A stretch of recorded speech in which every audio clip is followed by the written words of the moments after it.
Hi everyone, my name is Jeansson. I'm a geodata strategist at the City Planning Authority in Gothenburg, Sweden.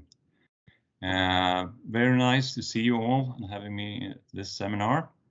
I'm going to start with a presentation of Virtual Gothenburg, our future digital twin. I'm going to start with a little short movie.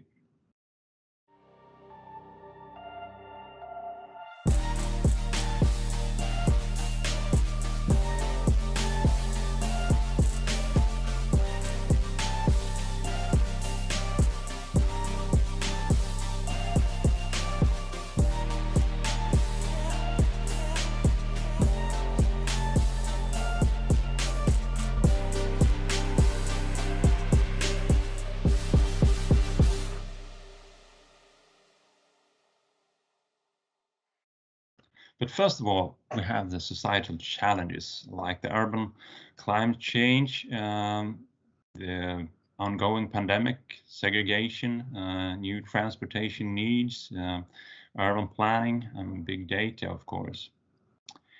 And over the next decades, we see very large development as the city core of Gothenburg, called the River City. We also see that the future of urban planning is about creating a sustainable, resilient, and modern city, flexible city. But today we don't know how this future city is going to look like. And how do we face these challenges? And one way could be building a digital twin of the city, and we call it Virtual Gothenburg, and it will be finished in its first version this year at the 400 years anniversary of our city. But what is a digital twin then? Of course, it's a copy or replica of the visual reality, but also an interface of the information that is connected to it. And if we see the city, we have all the objects in the city with the corresponding data, which is associated and connected to it. We could talk about the digital twin in 4 dimensions. First, the present information that we have about the city that we can use for maintenance of the city. And we have the simulated data, which we use actually in urban planning to see how the future city is going to look like. And of course, real-time data from sensors, IoT, that we can use for controlling functions in the city. And we can also see a more timeless dimension we can use for learning or experience the city. And in Virtual Gothenburg, our digital twin, we first look at the maintenance and planning scope at the district and city level. And in the next phases, we're going to look into the more real-time data and experience data. We have huge investments in digital twin for cities in West Sweden. Digital twin city centers at Chalmers Technical School, and we have Virtual Gothenburg Lab, as we're going to talk about later. And we have Climate Neutral Gothenburg 2030, approximately about 10 million euro in research and development about digital twin for cities. But why a digital twin then? Of course, we can look into the, for example, the car industry. Making a car involves multiple disciplines. The driveline, the electronics, and so on, the engine. And we can study the urban planning in the same way, but we don't crash test our urban planning like we do in the car industry. Why not? We have a lot of benefits, of course, looking into digital twin technology. Multidisciplinary methods, more effective processes, decision support, collaboration, co-creation, democracy, citizen engagement, and so on. We can also look at the built environment, which is a fragmented life cycle. You can see the red arrow here, which is the life cycle of the built environment. We have to study this as a more like one unit based on the city information model with a Virtual Gothenburg digital twin upon it, and that we can share data within and out from the city, working more smart in this process. And we can also see that there are actually all processes within the city are could benefit from the virtual Gothenburg. Of course, city development, but also business and labor, health and safety, education, democracy and culture and leisure, and so on. And virtual Gothenburg, what's that? It's a 700 square kilometer digital twin area. It's a quite huge area. And we use our geographic data that we already have in a database, and we have a process with the FME, feature manipulation engine, and city engine, of course, using parametric design. And we also use gaming engine Unreal for visualization, virtual reality, and final application. Look into the city engine pipeline then. As I said, we have different data sources, and we use FME and a database will then post GIS and different standards. And we can use like Unreal Engine for presentations, but other tools as well. And the database based on 3D city database. And for the terrain, we have, of course, LiDAR data, laser data, and we also have aerial data, which we process to make different types of objects, and we can divide the ground in different types of land use. And we have a model for the city engine parametric design that we divide the objects. For instance, here have the streets in our model, which are divided into different street A, street B, street C, and so on.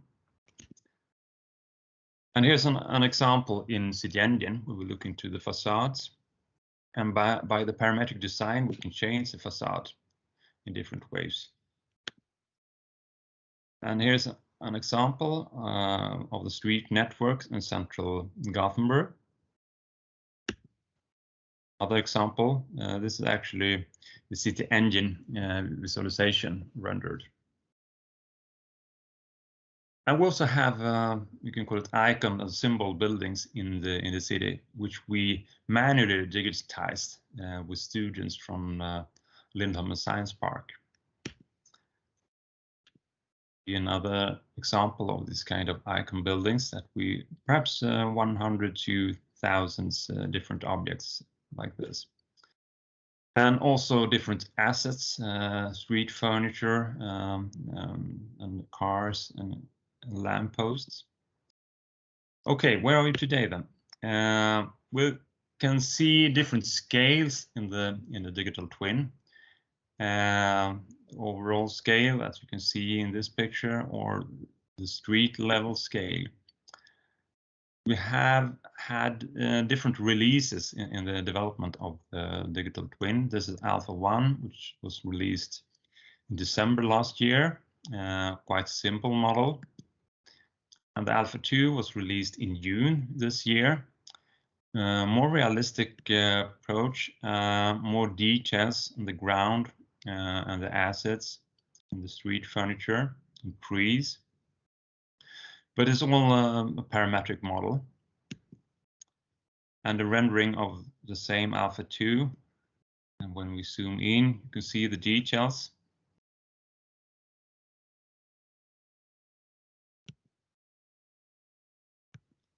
Now the view. And this here, we are here today, but the final release will include more information. You can see lights like lampposts you use to visualize the streets in the night, look into safety. And the target level of detail, if you could say so. This is a street in Gothenburg, and you can see the objects of the street and visualized in Unreal Engine. So quite realistic. And this is Unreal Engine model, so you can walk around in it and make different scenarios concerning the traffic or the climate. And we have the objects and the data connected to it. The data is actually based on an information model called CEUM, City Information Model. This is an example of it here, where we do divide the information in different themes, like the building, city furniture, water model, transportation, and so on. And a few examples. We can use digital twin for understanding the city, look into indicators like density in the city, which we use in urban planning. We can use simulations to predict different outcomes. This is heavy rain, which comes, it's like 100-year rainfall. So it's quite realistic, and we use this kind of renderings or visualizations to talk with politicians and to discuss the climate impact on the streets. And of course, urban planning. This is River City, a project in the central core of the city. And we use Unreal Engine to make simulations of traffic data. And we connect a tool called Vissim and incorporate Vissim data into this rendering so that we can walk around in the city in virtual reality and see how different scenarios regarding traffic can look at. And we can also use sensors to see, in this case, it's pedestrians, and see density in different corners of the street and see the flow of pedestrians in the city in real time. And we also have a historical model, which we could say is also digital twin, which Matthias Buehler was involved in this work a few years ago. Thank you, Matt. And that's all, I think. I will stay here for questions if we have questions afterwards. Otherwise, I say thank you very much and see you later.